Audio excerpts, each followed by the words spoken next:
Okay, good. How do I All right. do not disturb? You're okay. Okay. We are live now. I'm going to double check the streams just to make sure I have this all going. Anybody who's actually joining in right now. And let's see, make sure we're live up on Facebook. Now we have to do all this stuff to make sure we're up before we go forward. And let's see, we are up. Excellent. So this is Dr. Jason Dean with Revolution Health. And I am joined today by, well, I'm going to say a friend of mine. We have never met in person, but we're colleagues from a distance. Rosanne Lindsay, she's a naturopathic doctor. And thank you, Rosanne, for coming on. We've been kind of friends back and forth on social media for many years through different platforms like Robert Scott Bell and friends of ours like that. And I wanted to bring you on because you are such a, not only health advocate, obviously you're a practitioner and a doctor, but you understand health freedom. And we'll dive into that a little bit. But before, again, welcome to the show. And give me a little background. Tell some people about you, where you practice, what you do, and just background on yourself. Well, thank you for having me, Jason. It's a pleasure to be here. I'm a naturopath. I am considered a naturopathic doctor. I practice classical naturopathy. So that's different from what the physicians practice. The physicians tend to be more allopathic in nature. They go to a four-year university. They can puncture the skin. They can do IV treatments. They can do some surgery, minor surgeries. They prefer to be licensed. And in fact, they are pushing licensure across the country now, which would basically push out all traditional or classical naturopaths like me. Originally by the medical doctors, and they, instead of, fighting that, they chose to become like them. So anyway, I'm happy to be doing what I'm doing. I practice in Wisconsin. I see people face to face. I see people via Skype or on the phone. I can do that because I can ask for a saliva sample and I'll muscle test that. I'll muscle test a saliva sample and I'll get information on organ function and where I'm supposed to look first in the body, if they have parasites or not. Because if they have parasites, we're going to start there. And that's kind of how I practice. And I love that you're in I love that you're in muscle testing because I also know the world of muscle testing. We do that in our office. So that excites me. And I know a lot of people don't know a lot about that because with mainstream medicine, I still tell people mainstream medicine has only been around honestly 100-ish years, and so they haven't had long to program us, but before that was around, muscle testing actually was a norm. Homeopathics were a norm. Naturopathic or natural healthcare was the norm. So you're coming from a world that was the norm before the chaos started. Would you agree with that? Yeah, I would agree with that. And, 200 years ago, when the Rockefeller Foundation came into being, they basically, using money and their influence, pushed homeopathy and homeopathic colleges and schools out of business. So we are in a position now where the FDA is attempting to take what's left of the leftovers of that. Basically, homeopathy was grandfathered in under the FDA, so they're regulating them without having anything have been approved or approved by them. And now, because they're regulating homeopathy, they're going after it. So homeopathy is facing kind of a challenging situation right now in life. And I use homeopathics in my practice. I don't want to see that taken away. It's one of those things of nature, and it's about helping them understand that we do heal ourselves naturally. We're born to do that. Disease is kind of an aberration. We're out of balance with toxicities, over toxicity and deficiencies, and we just need to bring those back in line to come back into balance to reverse the disease. And that's exactly what I did. And it's exactly how I became a naturopath. And natural healing is I was put in that position where I had to make a choice. What do I do? Do I follow my medical doctor's advice and take a medication for the rest of my life, or do I do it differently? And I chose number two. Which takes a lot of courage because there's a lot of people today. I mean, the masses, unfortunately, are not going in that direction because they have an authority telling them what to do. And there's still a very select few, even though natural healthcare physicians like yourself, like us, are seeing more people now because people are waking up. It's still the minority because everyone is still programmed into that model. And now you're practicing where again? I'm sorry? Where do you practice again? I practice in Wisconsin, but also all over the internet. You're up in the cold weather. Yes, it's very cold right now. We're getting our 6th inch of snow or so. Wow, that's amazing. So I'm from the Northeast, so I understand that a little bit, but that's why I live in the South now, because I can't do that anymore. Now, an interesting part, I'm going to transition into cold. So hot and cold intolerances. Now, in practice, we discussed a little bit before this started, some of the things that you see. But I wanted to even talk specifically with you today for a couple of reasons. One, because I know you deal with this and you're an expert on it, but also because you are a female, and I see females hit by this on a daily basis. Let's talk about that ever important gland called the thyroid gland. Now, sure. Give me some background on you and the thyroid for me. Well, it was very personal experience for me. My thyroid completely shut down, and the doctors termed that profound hypothyroidism. So that's an autoimmune disease. It's when your thyroid doesn't make enough thyroid hormone to supply your cells, because every cell, at the level of the cell, we need thyroid hormone, not just in our thyroid and not just in certain organs. Every single cell in the body actually needs iodine, which is what the thyroid hormone is made up of. T4, most people know T4 hormone, that is 4 atoms of iodine. That is the storage hormone for iodine in the body. And what the body does is it converts itself to T3, which is the bioactive form that connects to every cell in the body because of the iodine.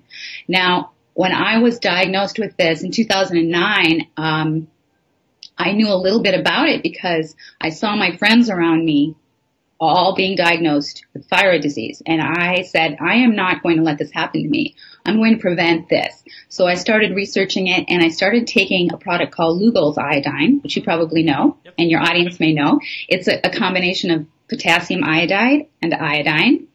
Now, potassium iodide is a form that we find in the oceans and in the soils. It's what we get from our food, and our body can use that. Thyroid uses that, and all of our cells use either one or the other. So I started taking Lugol's iodine for 4 years, and suddenly I started gaining weight, and my heart was starting to palpate. I couldn't walk half a block without being out of breath, and I thought, this is really strange. What could be happening? It kind of crept up on me. Finally, I refused to go to the doctor. I rarely went to the doctor. But when my mom said, Rosanne, go to the doctor, I finally gave in. Who doesn't listen to their mother? So he diagnosed me with hypothyroidism, and then I realized the iodine hadn't been getting to my cells. And so this is probably what you're seeing in your practice. We have an epidemic of thyroid disease around the world. And I'm writing a book. My second book's almost published. It's going to be on the thyroid specifically. So it's going to go into more detail than we can go into, but it talks on a level of physical health as well as emotional and mental and spiritual health, because I believe that when you have an epidemic of disease, it's more than just physical. It is not only are we lacking iodine in the soils and in our food, so that we're lacking it in our bodies, and we're exposed to toxins in our environment like chlorine and fluoride and bromine, which are all goitrogens to the thyroid. They all preferentially take on our iodine receptors, so that because they're more electronegative than iodine, so they bind preferentially, and iodine's pushed off. It doesn't have a chance to bind to our receptors. When you have that situation, your thyroid's going to, not function properly. And this is the state we're in physically. On an emotional level, there's something else going on. And this is exactly what it takes to heal yourself or reverse disease, which is what I did. And that is to understand emotionally the situation, what I consider autoimmunity.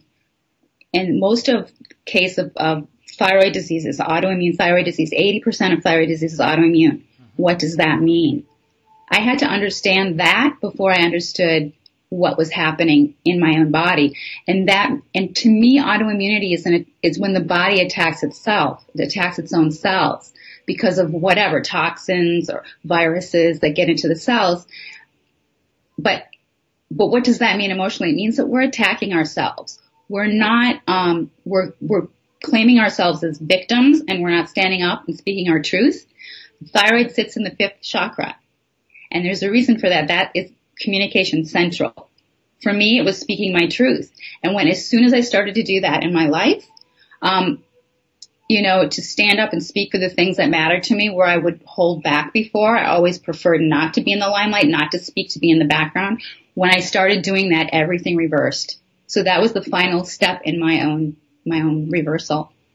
You have discovered the same thing a lot of us have discovered, is that people attack themselves, and people have forgotten who they are, essentially, at the very root cause of it. So I totally appreciate that, because I don't think a lot of people understand that, and some people are going to think that's woo-woo, and that's fine.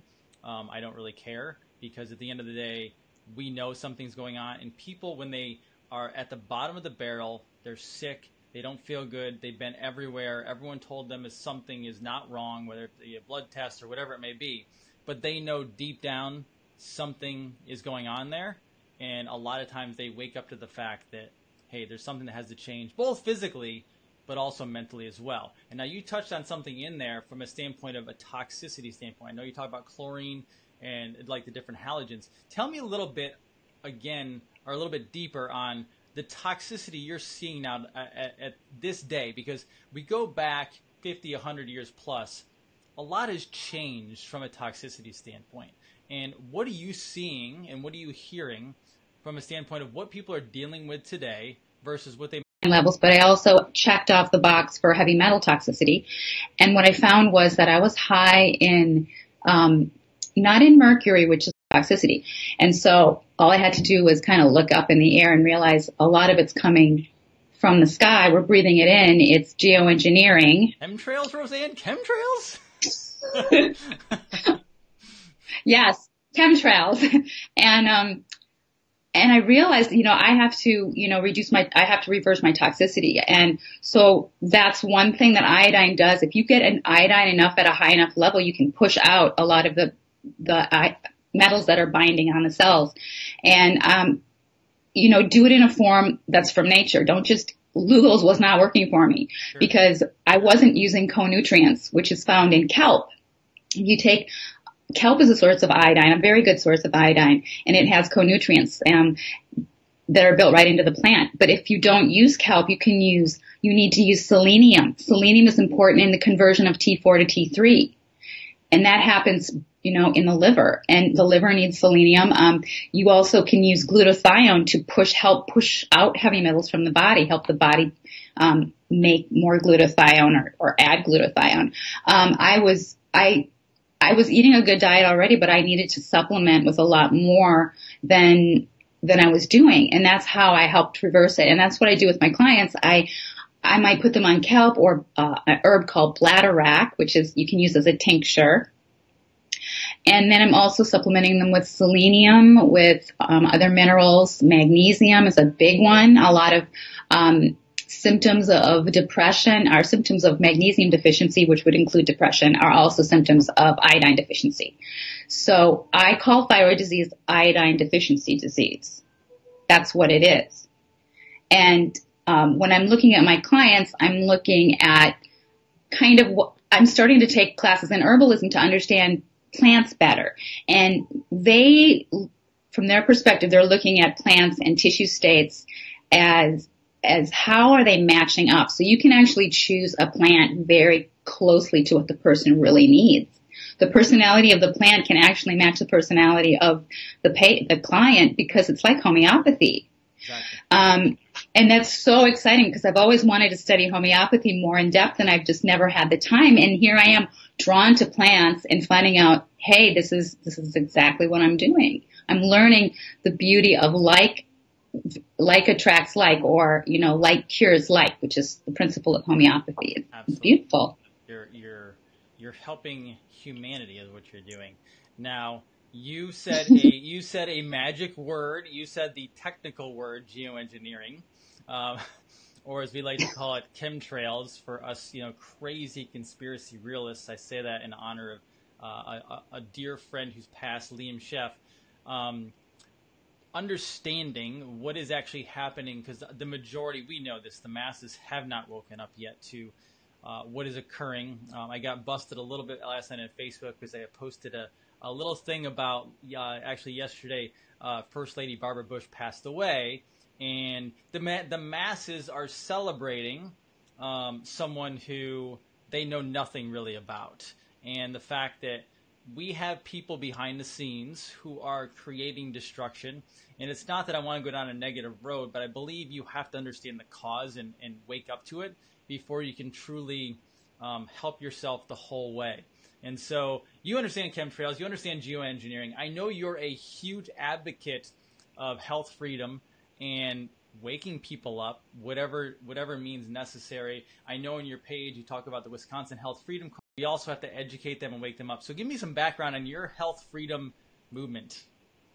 Well, I am the president of the National Health Freedom Coalition, and I first went to the first U.S. Health Freedom Congress maybe 4 years ago as a representative of the Weston A. Price Foundation. I'm a big Weston A. Price advocate. I raised my kids on raw milk. Awesome. Yeah, and I drank it for a while. Your body, when it needs healing, that's the food and it's the healing food to go to. I really believe it's a whole food. It's a live food, and it's got everything your body needs. It's like an egg that makes a complete chicken. So it's not quite like an egg, but let me clarify that. But so I went to the first Health Freedom Congress, and I saw around me all of these leaders of health freedom organizations. NVIC, National Vaccine Information Center, Organic Consumers Association, state health freedom groups, all of these people with the same voice, unifying a voice, coming together face to face so we can actually meet each other, because there's something about being in the same room that is magical. So the next year I went for a friend who couldn't go, and they saw how passionate I was, I guess. I met Diane Miller, who's the head of these groups. National Health Freedom Coalition, of which I'm president, is a sister organization of the Action Group, which is a lobbying group. And we educate while they lobby, two different, nonprofit organizations. And then they had an opening on the board, and I accepted their offer. And then this last year, when Diane wanted to step back from her duties, which she was always the program director for the Congress, she asked me if I wanted to be the program director. So I'm program director and president, and so I have my hands kind of all around it, which is much easier for me that way. And so I'm calling all these. I get to talk to all these leaders, and it's amazing. I look at myself like, how did I get to this place? How am I here doing what I love to do with health freedom? And you know what I want to do is get this message out to people on the ground. People, each one of us can be active in health freedom. You don't have to let a representative go to this Congress. You can go to the Congress. You can start networking with people and seeing what you can do. I mean, Diane Miller is the leader. She's of safe harbor legislation, which is in 10 different states. It allows health professionals like me who don't want to be licensed to exempt ourselves from the Medical Practice Acts. Because what they're doing, what FDA is doing, and what the medical board, what the naturopathic physicians are trying to do is go after people like us and criminalize us for practicing medicine without a license. Well, like you said at the beginning of this show, we've been practicing medicine without a license since before licensure ever existed. So they want to legislate choice for us, and we're saying we don't practice licensed medicine. We don't puncture the skin. We don't do surgery. We don't prescribe, diagnose, or treat. Those are medical terms. They have to go to a 8-year education in order to do that and get licensed. And licensure does not protect your job. These people are not protected as doctors. If they do one thing wrong off the book, their license can be taken away. Because licensure is not a right, it's a privilege. I actually have a radical thought, Rosanne, that I don't actually tell people a lot, but I would actually like to see, from a practitioner standpoint, all doctors across the board. First off, the certification boards are a joke. It's basically, can you memorize enough to pass a test, and that's about it. They mean nothing. It's a revenue strategy to make money for the boards. What I would actually like to see is I like to see all licenses taken away and destroyed, and I would actually like to go back to free market medicine, which is not going to necessarily happen right away, but a lot of people are scared because, well, they're board certified, so we know they're okay. Actually, the free market will tell you it's okay, because if you go to somebody and the harm is done, that person won't practice very long because word will actually spread, especially in our social proof economy right now. Whereas if you put in it where the licenses weren't there, what would actually happen is the people who actually helped somebody and healed somebody, they would be so busy they wouldn't know what to do with themselves, because everyone would tell everyone around them that they had to go there, and the people who are actually causing sickness and death and everything else, they will plummet because free market takes over. When people get well or people have a great service or product, they tell other people. When people get sick or they have a poor service or product, they're going to tell other people. In words, with all of our services combined, about 600 patients a week. And there you go. They come to you because it works. And at the end of the day, I know it works, so I can boldly say if you took the licensing out of it, the right people would win, the people that are helping somebody, because it ultimately proves itself out. And all you have to do is just educate people in a patient and practice management aspect, and hey, how to help somebody. You'll win either way. So I love your health freedom aspect because you're killing it there, and not a lot of people know about that. So I really, really appreciate that. And I love the fact you're part of the Weston A. Price Foundation, because talk about some people speaking the truth that goes back millennia. Yes, and thank you for talking about health freedom, because the more that of us talk about it and use our voices, that's how we heal. Freedom goes hand in hand with health. You can't have one without the other. If suddenly they took our freedoms away to choose our foods as medicine, which is what I like to do. I mean, I treat most of my protocol as food as medicine, and I'll give you a story of that later if you're interested. Sure. But, once we can't do that, we sacrifice our health. So we have to ensure our freedom, because if they take that away, then they're coming at us with drugs and their protocols, and we have nothing to say about it. Well, we can say something about it, but where are we? There's no protection for us. So we do have to speak out, and now is the time. So thank you for bringing that up. Absolutely, and that's exactly why I'm building this network and getting people like you on here, because if we spread this truth little by little, this will actually go across social media. People will start waking up.